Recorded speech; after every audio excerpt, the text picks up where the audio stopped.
안녕하십니까, 최진호입니다. 오늘은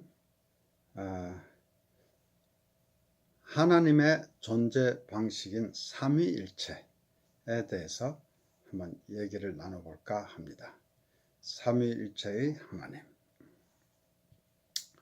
하나님은 그 본성에 있어서는 한 분이신데, 이 한 분이신 하나님 안에 세 위격이 있다고 합니다.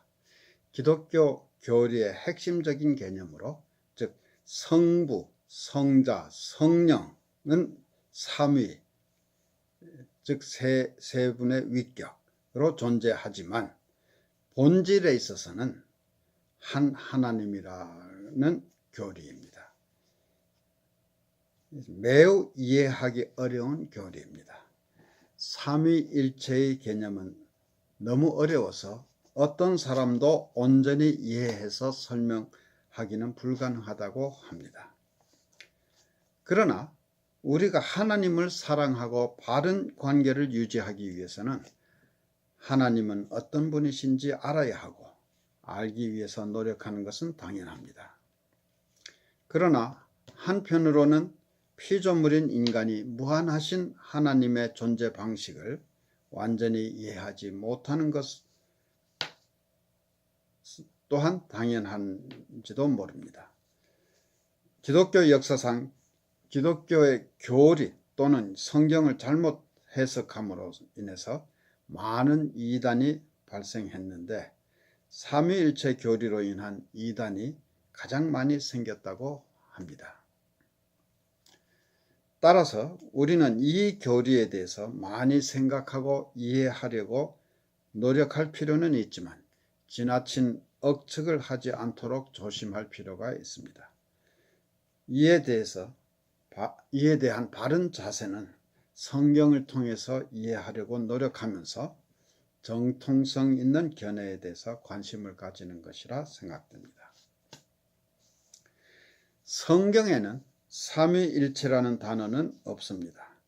그러나 성경은 성부, 성자, 성령에 대해서 언급하고 있으며, 성부 하나님도 하나님이고 성자이신 예수님도 하나님이요 성령님도 하나님이라고 가르칩니다. 그러면서 또한 하나님은 단 한 분이시라고 합니다. 그래서 이게 참 어려운 말이죠. 성경에서 삼위일체를 의미하는 표현을 몇 가지 찾아봅니다. 하나님은 세상을 창조하실 때에 자신을 지칭하여 우리라는 표현을 사용하셨습니다. 창세기 1장 26절에서 하나님이 가라사대 우리의 형상을 따라 우리의 모양대로 우리가 사람을 만들고 그로 바다의 고기와 공중의 새와 육축과 온 땅과 땅에 기는 모든 것을 다스리게 하자고 하셨습니다. 이것은 삼위를 복수로 표현하신 것으로 이해되고 있습니다. 또 예수님이 세례를 받으실 때는 삼위의 하나님이 모두 참여하셨습니다. 마태복음 3장 16절에서 17절의 말씀인데요. 예수께서 세례를 받으시고 곧 물에서 올라오실새 하늘이 열리고 하나님의 성령이 비둘기같이 내려 자기 위에 임하심을 보시더니 하늘로서 소리가 있어 말씀하시되 이는 내 사랑하는 아들이요 내 기뻐하는 자라 하시니라 고 했습니다. 성자 예수님은 세례를 받으셨고 성령께서는 예수님의 위에 비둘기처럼 내려오셨고 성부 하나님은 그의 아들에 대해서 이는 내 사랑하는 아들이요 내 기뻐하는 자라고 말씀하셨습니다. 또 예수님은 부활하신 후 갈릴리에서 제자들을 만나 대위임령이라고 우리가 흔히 말하는 중요한 분부를 하실 때 아버지와 아들과 성령의 이름으로 라고 삼위를 언급하셨습니다. 초대교회 시절 사도들도 삼위를 언급하였습니다.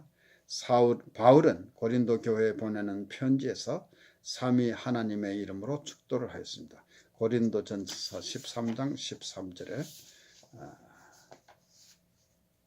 주 예수 그리스도의 은혜와 하나님의 사랑과 성령의 교통하심이 너희 무리와 함께 있을지어다. 삼위의 하나님을 언급하면서 축도를 하는 것을 볼 수 있습니다.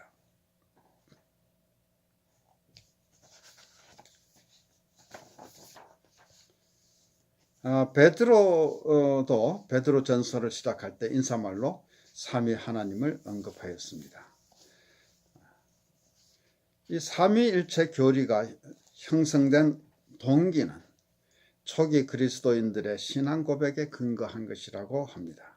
그들은 과연 예수님은 어떤 분이신가에 대해서 많은 의문을 가졌습니다. 예수는 누구인가? 그는 사람인가? 그는 하나님인가? 아니면 사람이면서 하나님인가? 처음에는 사람이었는데 나중에 하나님이 되었는가? 그렇지 않으면 본래 하나님인데 사람이 되었다가 다시 하나님이 되었는가? 이런 문제에 대해서 여러 가지 의견이 분분하였고 매우 혼란스러웠을 것입니다.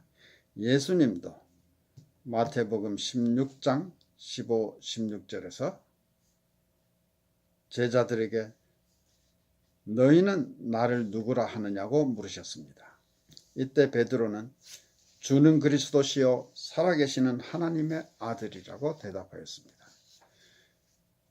그런데 예수님이 하나님의 아들 또는 하나님과 대등한 분이라고 하면은 그들은 두 분의 하나님을 생각할 수 있었을 것입니다.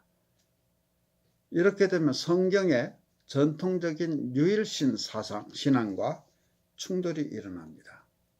뿐만 아니라 거기에 보혜사 성령까지 더하면 세 분의 하나님이 되는 것입니다. 이것은 매우 혼란스러운 상황이었을 것입니다. 그러나 제자들은 이론적인 체계는 없었지만 자연스럽게 아버지 하나님과 성자 하나님과 성령 하나님을 한 분으로 믿고 섬겼던 것입니다. 그들은 논리적으로 확실히 정리하지는 못하였지만 세 분이 같은 하나님이심을 믿고 있었던 것은 확실합니다. 그래서 삼위일체 신앙은 논리적으로 만들어진 것이 아니고 초기 성도들의 신앙 고백에서 시작된 것이라고 믿어지는 것입니다. 이것을 후세의 신학자들이 시랍의 철학의 힘을 빌어서 논리적으로 정리해 나갔고 4세기 말에 와서 삼위일체 신관이 확립되었다고 합니다. 성자 예수님은 하나님이자 동시에 사람이셨습니다. 하나님이면서 동시에 사람이라는 개념이 우리에게는 이해하기 매우 어려운 것이 사실입니다.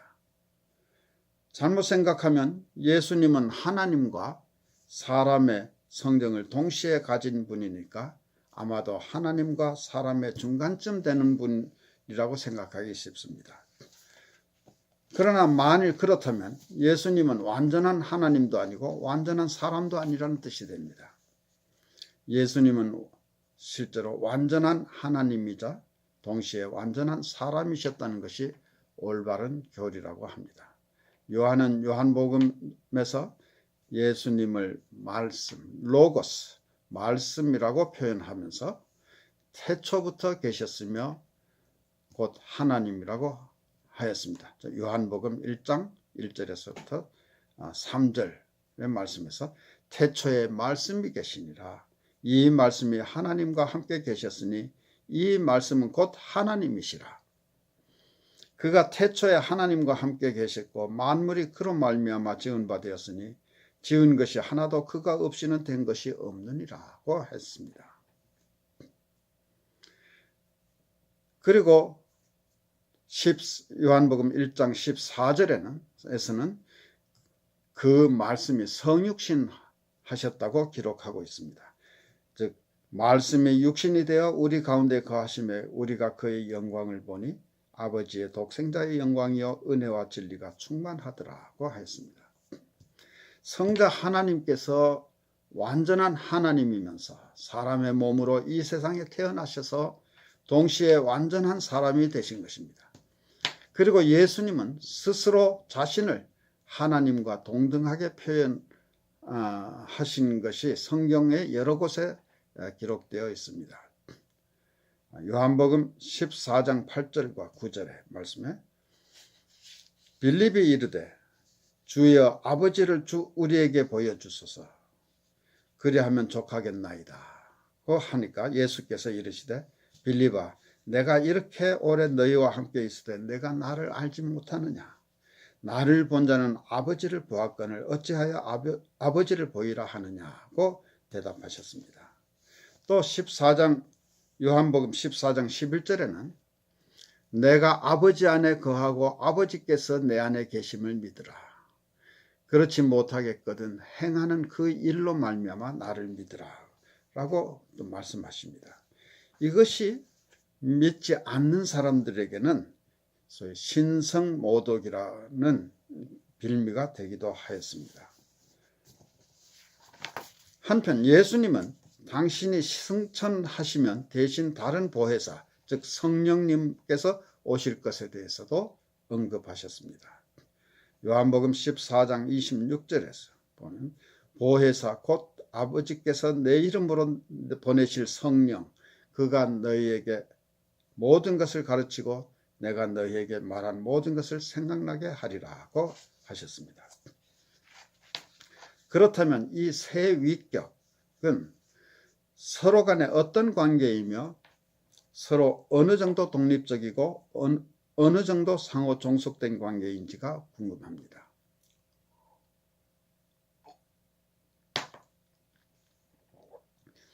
어떤 사람들은 하나님은 한 분이시라는 점을 강조하면서 하나님은 한 인격체인데 필요에 따라서 세 가지 모양으로 나타나신다고 설명한 적도 있다고 합니다.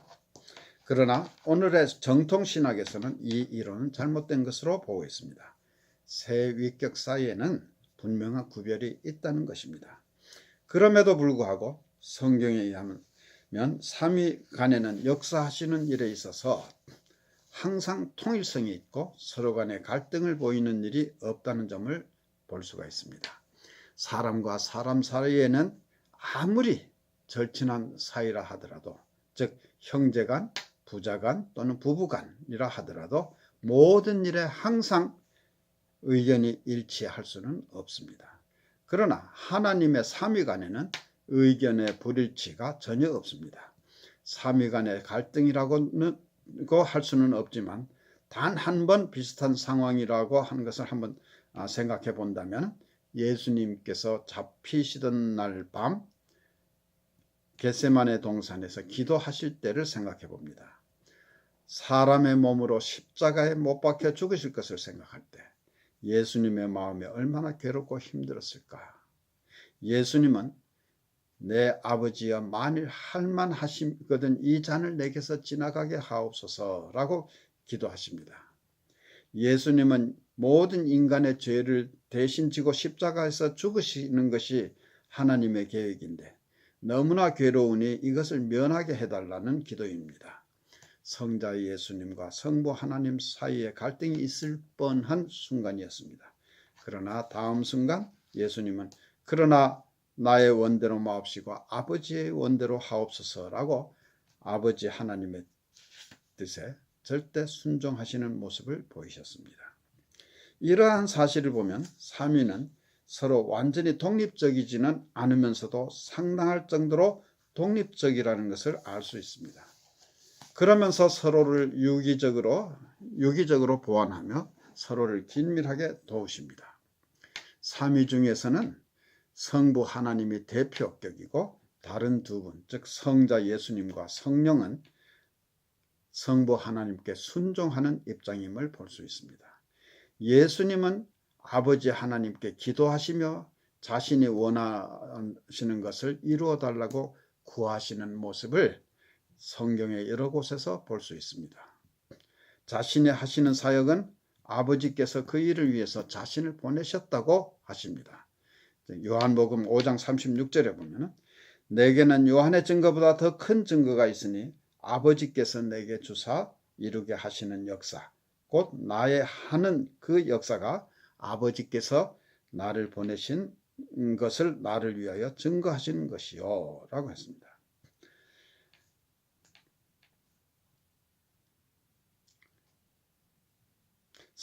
한편 성령님도 우리 사람들을 위해서 하나님께 기도하시는 것으로 설명되고 있습니다. 로마서 8장 26절에 보면 이와 같이 성령도 우리의 연약함을 도우시나니 우리는 마땅히 기도할 바를 알지 못하나 오직 성령이 말할 수 없는 탄식으로 우리를 위하여 친히 간구하시느니라고 하셨습니다. 아버지 하나님은 누구에게도 기도하실 필요가 없습니다. 아버지 하나님은 기도하실 필요가 없습니다. 그러나 성자 예수님과 성령님은 그 성부 하나님께 기도를 하시는 것입니다. 그런 점에서 성자 예수님과 성령님은 아버지 하나님과 차이가 있습니다. 그렇다고 해서 성자 예수님이나 성령님은 성부 하나님에 비해서 열등한 하나님이라는 뜻은 아닙니다. 우리나라 조선조의 태종임금과 세종임금의 관계를 생각해 봅니다. 예로서 이 두 분은 부자간입니다. 두 분이 함께 있는 자리에서는 아버지와 아들의 권위에 분명한 차이가 있었을 것입니다. 그러나 왕으로서의 권위에는 차이가 없는 대등한 왕이었습니다. 오히려 후세에는 세종이 아버지인 태종보다 더 훌륭한 왕이었다고 인식되고 있습니다.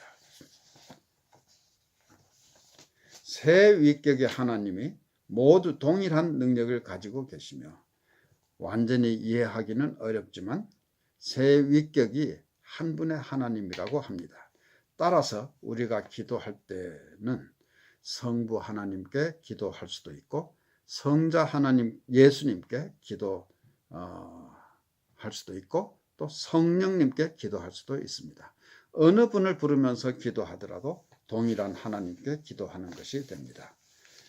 이렇게 우리가 삼위일체에 대해서 정확하게 우리가 이해하기는 참 어렵지만 우선 성경을 통해서 우리가 이해할 수 있는 부분, 대개 성경에 나타나 있는 부분을 제가 나름대로 정리를 해본 결과 지금까지 말씀드린 것입니다. 하나님에 대한 이해가 대해서 이해하시는데 도움이 되기를 바랍니다. 감사합니다.